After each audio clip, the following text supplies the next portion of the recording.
बिस्मिल्लाहिर्रहमानिर्रहीम। अस्सलाम वालेकुम दोस्तों, अपनी इस नई वीडियो में तमाम दोस्तों को खुश आमदीद कहते हैं।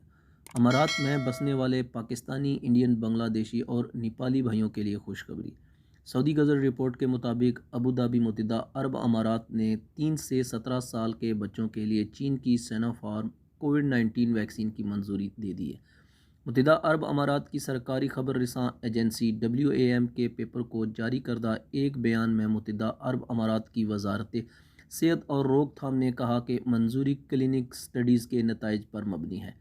ये फ़ैसला क्लिनिक ट्रायल्स और वसी तशख़ीस के बाद आया है और ये हंगामी इस्तेमाल की इजाज़त और मकामी तशख़ीस पर मबनी है। वजारत ने हाल ही में अबू धाबी में एक नतीजा अखज़ किया जिसमें 900 बच्चे शामिल थे। रिपोर्ट में मज़ीद कहा गया है कि ये इक़दाम मुत्तहिदा अरब अमारात की कोविड-19 वायरस से निपटने की कोशिशों के एक हिस्से के तौर पर आया है और कम्युनिटी मेंबरों की सेहत और हिफाजत को यकीनी बनाने के लिए इसके फ़ाल नुक्ता नज़र की तस्दीक की है।